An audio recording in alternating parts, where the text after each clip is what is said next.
The crystal wine glasses clinked as my sister Emma raised her hand, drawing everyone's attention like she always did. "Big news, everyone." Her perfect smile gleamed as she looked around our parents' mahogany dining table. "I just got called for an interview at Sterling Enterprises." My mother gasped in delight, nearly dropping her fork. "Sterling Enterprises? The biggest tech company in the city?" "The very same," Emma preened, tossing her expertly highlighted hair. "Senior marketing director position. They reached out to me specifically." Of course they had.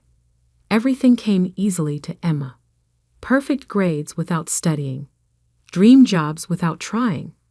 A constant stream of success that our parents never tired of celebrating. I sat quietly, pushing my food around my plate, trying to become invisible. But in this family, I was never allowed to fade into the background for long. Not when they needed someone to compare Emma to. "Isn't that wonderful?" my mother gushed. "Now that's a real career path." She turned to me, her smile turning sharp. "You should ask Emma for advice, Sarah. Maybe she can help you find something better." Better than what I was doing now, she meant. Better than the consulting work that they all dismissed as glorified freelancing.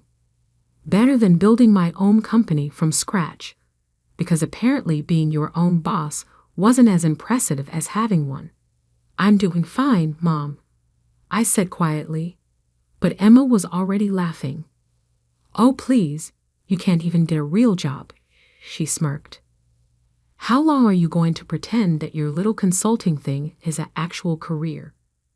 My father set down his wine glass. "Emma has a point, Sarah. You're 32. It's time to get serious about your future."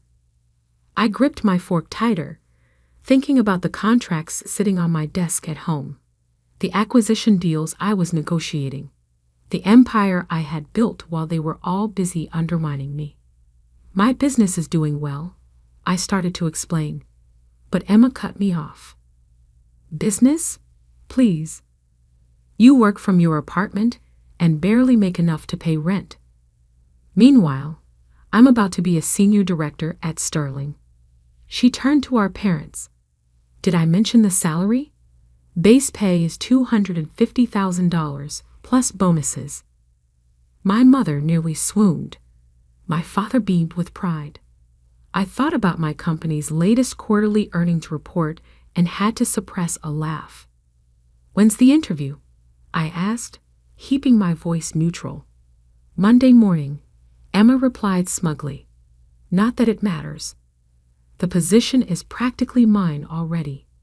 The CEO specifically requested to interview me personally." I bet they did, I thought, remembering the stack of resumes on my desk. Among them, Emma's application, forwarded to me by HR with a note. Another entitled candidate with an inflated ego. "Your call, boss." "Well, good luck," I said, standing up. "I should get going. Early meeting tomorrow." Emma snickered. "What? Did someone finally agree to buy something from you?" "Sarah," my mother sighed. "When are you going to stop this ridiculous independent phase? Your father could have gotten you a proper position years ago." I thought about the nameplate on my office door, the one that reads Sarah Mitchell, CEO, Sterling Enterprises, the one Emma would see tomorrow morning. "You're right, Mom," I said, gathering my things. Maybe it is time for a change. They probably thought I was finally admitting defeat. They had no idea what was coming. As I drove home to my penthouse apartment, not that they knew I could afford one, I thought about how we got here. How their constant dismissal had driven me to build something bigger than they could imagine. It started 10 years ago when I graduated with my MBA. Emma was the star of the family then too, climbing the corporate ladder with her natural talent, while I quietly studied market trends and business strategies. When I told them I was starting my own consulting firm, they laughed. When I landed my first major client, They dismissed it as luck. When I started buying up struggling companies and turning them around, they didn't even notice. 5 years ago, I made my biggest move yet, acquiring Sterling Enterprises through a complex series of shell companies and investment firms. The previous CEO was ready to retire, and I had spent years preparing for this moment. I changed my professional name to Sarah Mitchell, my mother's maiden name, knowing my family never paid enough attention to business news to make the connection. I rebuilt Sterling from the ground up, transforming it into the tech giant it is today. And through it all, my family remained blissfully unaware, too busy praising Emma's minor achievements to notice that their unsuccessful daughter was now one of the most powerful CEOs in the city.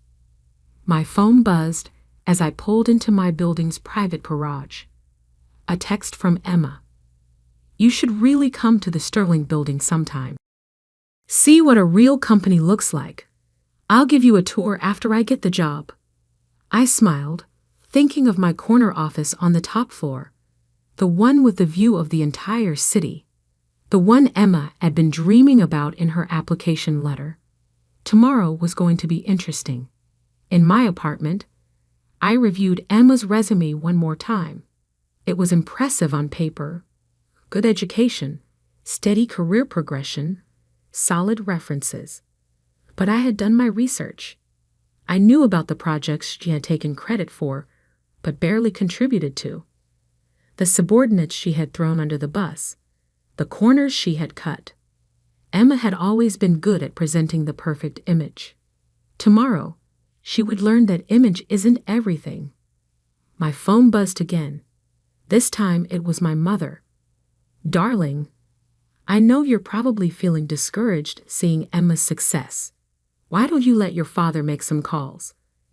It's not too late to start a proper career."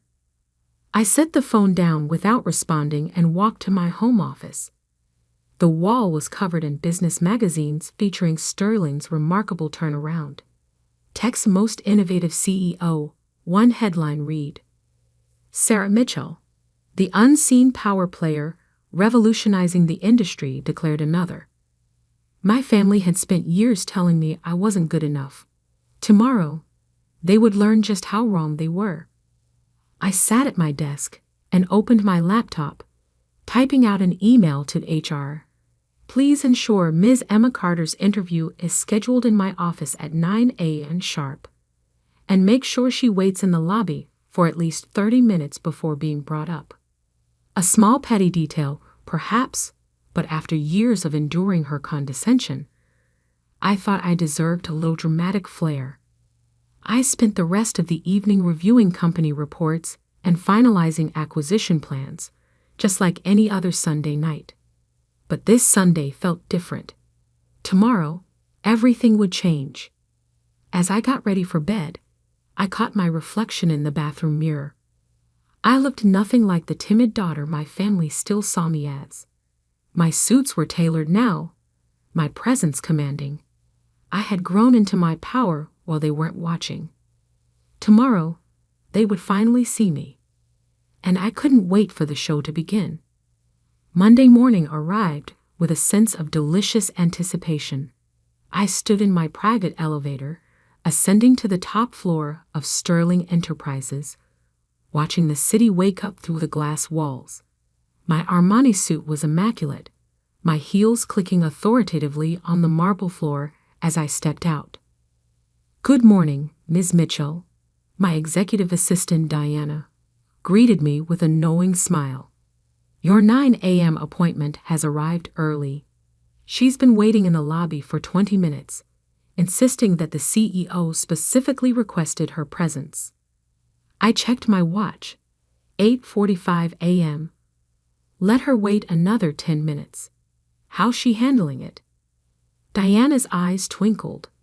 She's demanded coffee 3 times, name-dropped several executives she claims to know, and told the receptionist that her sister is a nobody who can't even get a proper job. I smiled, setting my briefcase on my desk. Perfect. Has she noticed any of the magazine covers? No, Diana smirked. She's too busy telling everyone within earshot about her marketing expertise to look around. Typical Emma. So focused on promoting herself that she missed the obvious. The lobby walls were lined with press coverage of Sterling's transformation under my leadership. My photo was literally hanging above the reception desk, but Emma would never notice. She never had. Her resume listed some impressive achievements at her current company, Diana noted, arranging folders on my desk. I took the liberty of fact-checking them. And half are exaggerated, a third are outright lies, and the rest were group projects where she took sole credit. I nodded, unsurprised. Just like high school. Remember when she won that science fair? The project you actually built while she was at cheerleading practice. The very same. I sat down behind my desk, adjusting my nameplate slightly. Send her up at 9 a.m. exactly. And Diana?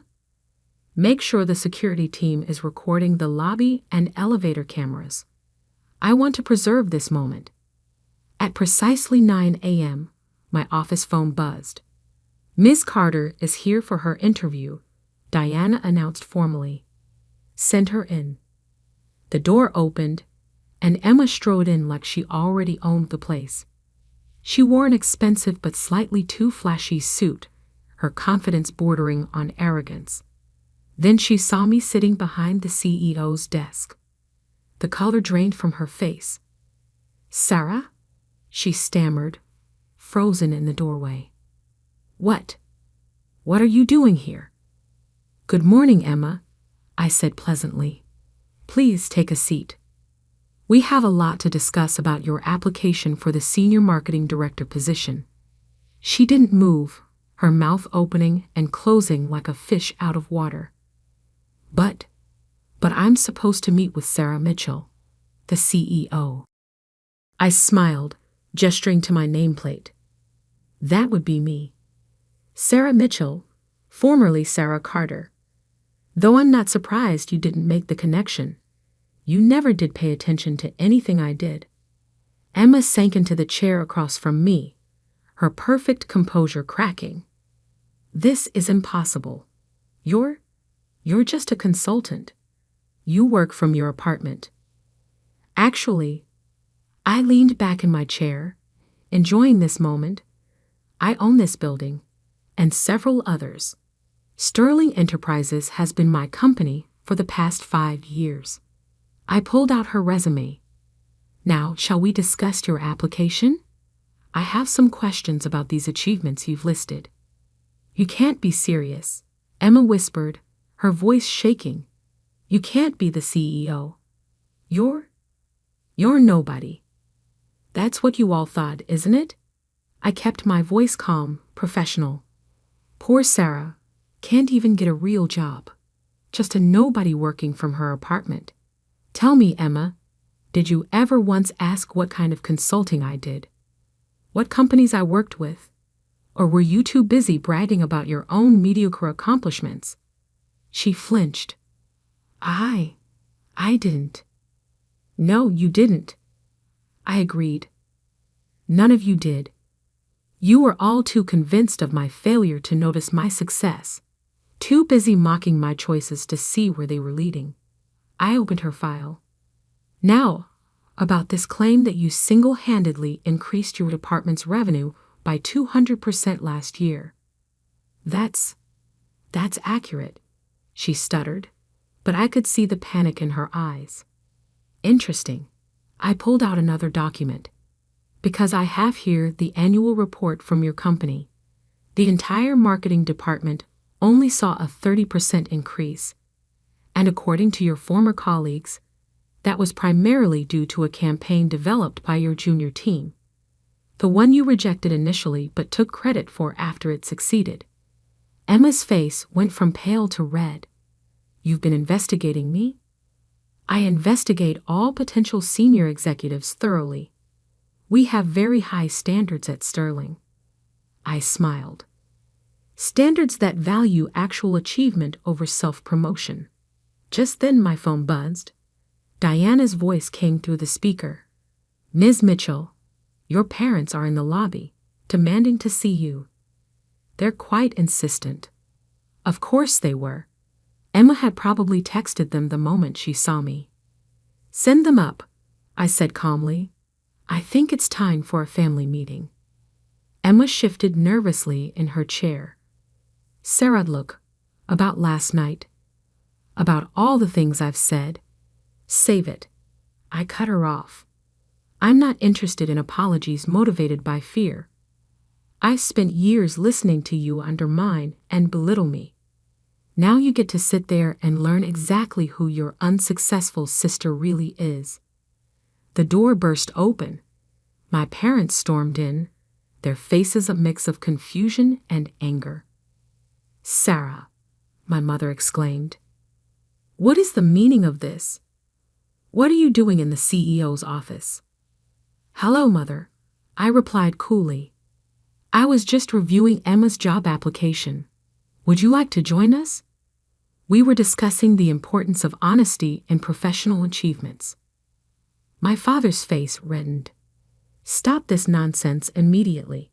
You're embarrassing yourself and your sister." I stood up slowly, letting my authority fill the room. "No, Dad. For once in your life, you're going to listen to me. All of you are."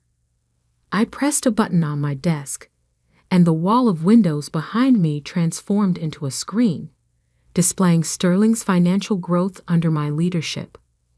"Welcome to my company, the one you've been hearing about at your country club, the one Emma's been desperate to work for, the one that's been making headlines while you were all too busy dismissing me to notice."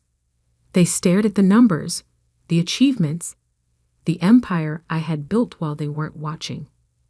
"Now," I said, sitting back down, "let's talk about what really makes someone successful in business. Shall we begin with integrity, or should we start with actual competence?" The color drained from Emma's face as she realized this interview was about to become very, very uncomfortable, and we were just getting started. The silence in my office was deafening as my family stared at the financial projections on the screen. 10 years of growth, billions in acquisitions, my photo on the cover of Forbes, Fortune, and Business Weekly.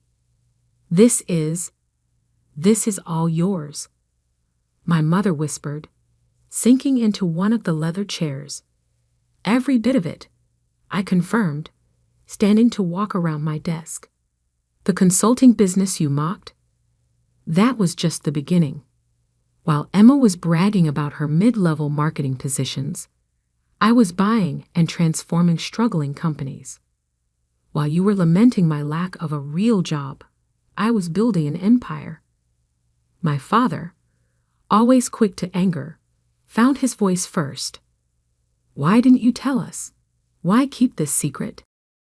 I laughed, but there was no humor in it. "Tell you? Like I tried to tell you about my first major client, or my first successful company turnaround, or any of my achievements that you dismissed because they didn't fit your narrow definition of success." Emma shifted uncomfortably in her chair. "Sarah, if we had known." "That's exactly the point." I cut her off. "You only care now because of what I've built, not who I am. You're only interested because of the power and money, not because you're proud of what I've accomplished." I pressed another button on my desk, and security footage from last night's dinner appeared on the screen. Emma's mocking voice filled the room. "Can't even get a real job." "Stop," Emma pleaded, her face flushing. "We get it." "Do you?" I turned to face her directly. "Because I've been watching you build your career on exaggerations and stolen credit. I've talked to your former colleagues, your supposed references. I know exactly how you've gotten every position you've ever held." My mother stood up, smoothing her designer dress nervously. "Surely we can work something out. We're family, after all. Family? I picked up Emma's resume. Like when Emma took credit for my science project in high school, or when she told her college friends I was a dropout because I started my own business instead of following the corporate path. That kind of family. I was young, Emma protested weakly. We all make mistakes. Yes, we do, I agreed. And now you get to face the consequences of yours. Diana? My assistant entered with a thick folder. The investigation results you requested, Ms. Mitchell. Thank you. I opened the folder and began reading. Falsified achievements, stolen ideas, workplace bullying complaints. I looked up at Emma. Did you really think none of this would come out during our background check? Emma's face went pale. Those accusations were never proven. Because you had Daddy's lawyers shut down every investigation, I finished for her. But Sterling takes corporate integrity very seriously. We thoroughly vet all potential executives. My father stepped forward, his business negotiation face on. Now, Sarah, surely we can discuss this privately, as a family. You lost that right last night, I replied calmly. When you sat there and let Emma mock me. When you suggested I needed your help to find a real job. When you once again made it clear that nothing I did would ever be good enough. I pressed another button on my desk. The office door opened, and Harold Bennett, my chief legal officer, entered. Harold, please explain to my family the consequences of submitting fraudulent information on a Sterling Enterprises job application. Harold adjusted his glasses. Falsifying credentials and experience on an executive-level application is grounds for immediate rejection and potential legal action, especially if previous employers wish to pursue damages for defamation or intellectual property theft. Emma's composure cracked completely. You wouldn't. You can't. Can't what? I asked softly. Protect my company from someone with a proven history of dishonesty? Enforce our ethical standards? Or are you suggesting I should give you special treatment because we're family? Sarah, please, my mother begged. Think about what this would do to our reputation. Like you thought about mine. All those years of snide comments and dismissive attitudes. I shook my head. No, Mother. Emma's application is rejected. Furthermore, I'm forwarding our findings to her current employer. They should know exactly who they're trusting with their corporate image. Emma burst into tears, but they weren't the calculated sobs she usually used to get her way. These were real, the tears of someone finally facing consequences. As for you two, I turned to my parents. I suggest you take a long, hard look at how you've treated both your daughters. One you praised endlessly despite her dishonesty. The other you dismissed despite her integrity and success. My father's face darkened. You're enjoying this, aren't you? Humiliating your family? No, Dad. I'm not enjoying this at all. I'm doing what you should have done years ago, holding people accountable for their actions. I walked to the window, looking out at the city I now partly owned. You know what the worst part is? If any of you had shown even a moment of genuine interest in my work, you would have known about all this. My name, my full name, has been in the business news for years. But you were all too convinced of my failure to notice my success. I turned back to them. Now I have a board meeting to prepare for. Harold will escort you out. Emma, you'll receive official notification of our decision in writing. I suggest you use this as an opportunity for self-reflection. Sarah, my mother tried one last time. We can still be a family. We can work through this. I sat back down at my desk, picking up a report. We'll always be related, Mother, but family? That requires respect, support, and love. None of which you've shown me. Now, if you'll excuse me, I have a company to run." They left in silence, Emma's tears still falling, my parents' pride in shambles. As the door closed behind them, Diana entered with a cup of coffee. "Are you okay?" she asked softly. I took a deep breath, looking at the family photo I kept in my drawer. Not of my parents or Emma, but of my grandfather, the only one who had believed in me from the start. "You know what, Diana? I am. For the first time in years, I really am." Over the next few months, the family dynamics shifted dramatically. Emma's current employer launched an investigation into her past achievements, leading to her eventual resignation. My parents stopped appearing in society pages, their social standing diminished by the revelation that they had dismissed their successful daughter while enabling their dishonest one. I focused on my work, continuing to build Sterling into an even stronger company. The business world buzzed with the story once it got out. The secret CEO who had hidden her success from her unsupportive family. It became a symbol of quiet determination triumphing over loud mediocrity. 6 months later, I received a letter from Emma. Not an email or text, but a handwritten letter of apology. For the first time in her life, she had been forced to work her way up from an entry-level position, no family connections to rely on.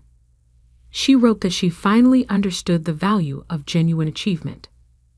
My parents took longer to come around, but eventually, my mother sent a similar letter, acknowledging their failures and asking for a chance to really know me, not as the daughter they had dismissed, but as the woman I had become. I kept both letters in my desk, next to my grandfather's photo, not because I was ready to forgive, but because they reminded me of an important truth. Success isn't about proving others wrong. It's about proving yourself right. 1 year to the day after that fateful interview, I sat in my office reviewing quarterly reports. Diana entered with the latest business magazine. The cover story, Sterling CEO Sarah Mitchell, The Power of Quiet Success. The article didn't mention my family drama or Emma's failed interview. It focused on what really mattered: the company I had built, the innovations we had created, the changes we had made in the industry. Because in the end, that's what real success looks like. Not bragging at family dinners or inflating achievements, but building something meaningful, something lasting. They had called me worthless at family dinner. Now I was their boss, their superior, their example of what true success looks like. And that was worth more than any revenge could ever be.